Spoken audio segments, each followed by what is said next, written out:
मगध देश के जंगलों में एक खूंखार डाकू का राज हुआ करता था।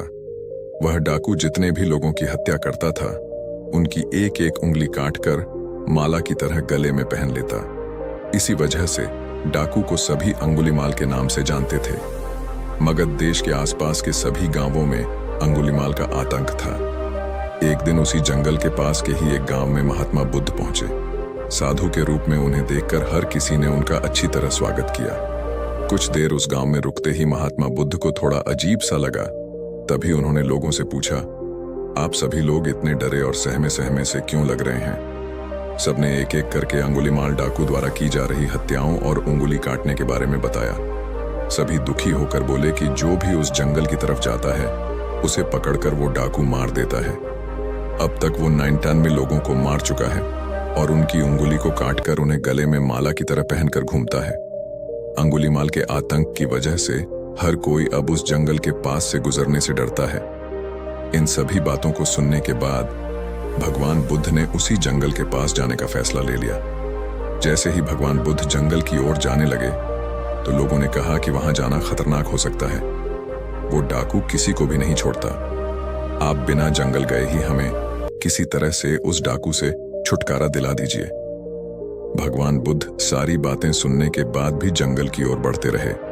कुछ ही देर में बुद्ध भगवान जंगल पहुंच गए। जंगल में महात्मा के भेष में एक अकेले व्यक्ति को देखकर अंगुलीमाल को बड़ी हैरानी हुई। उसने सोचा कि इस जंगल में लोग आने से पहले कई बार सोचते हैं, आ भी जाते हैं तो अकेले नहीं आते और डरे हुए होते हैं। ये महात्मा तो बिना किसी डर के अकेले ही जंगल में घूम रहा है। अंगुलीमाल के मन में हुआ कि अभी इसे भी खत्म करके इसकी उंगली काट लेता हूं। तभी अंगुलीमाल ने कहा, अरे आगे की ओर बढ़ते हुए कहां जा रहा है? ठहर भी जा अब। भगवान बुद्ध ने उसकी बातों को अनसुना कर दिया। फिर गुस्से में डाकू बोला, मैंने कहा रुक जाओ। तब भगवान ने उसे पलटकर देखा कि लंबा चौड़ा बड़ी बड़ी आंखों वाला आदमी जिसके गले में उंगलियों की माला थी, वो उन्हें घूर रहा था। उसकी तरफ देखने के बाद बुद्ध दोबारा से चलने लगे। गुस्से में तमतमाते हुए अंगुलीमाल डाकू उनके पीछे अपनी तलवार लेकर दौड़ने लगा। डाकू जितना भी दौड़ता लेकिन उन्हें पकड़ नहीं पाता। दौड़ दौड़कर वो थक गया। उसने दोबारा कहा, रुक जाओ वरना मैं तुम्हें मार दूंगा और तुम्हारी उंगली काटकर मैं 100 लोगों को मारने की अपनी प्रतिज्ञा पूरी कर लूंगा। भगवान बुद्ध बोले कि तुम अपने आप को बहुत शक्तिशाली समझते हो ना, तो पेड़ से कुछ पत्तियां और टहनियां तोड़ कर ले आओ। अंगुलीमाल ने उनका साहस देखकर सोचा कि जैसा ये कह रहा है कर ही लेता हूं।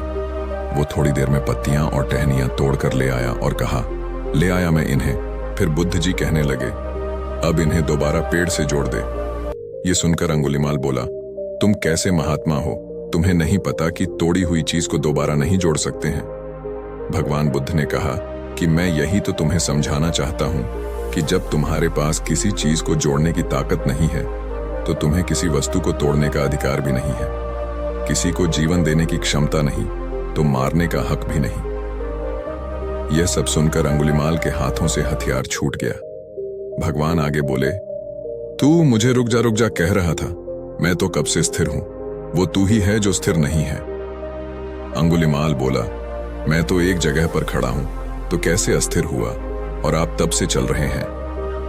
बुद्ध भगवान बोले, मैं लोगों को क्षमा करके स्थिर हूं और तू हर किसी के पीछे उसकी हत्या करते हुए भागने की वजह से अस्थिर है।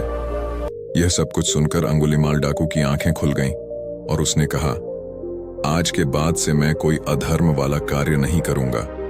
रोते हुए अंगुलीमाल डाकू भगवान बुद्ध के चरणों पर गिर गया। उसी दिन अंगुलीमाल ने बुराई का रास्ता छोड़ा और वो बहुत बड़ा सन्यासी बन गया।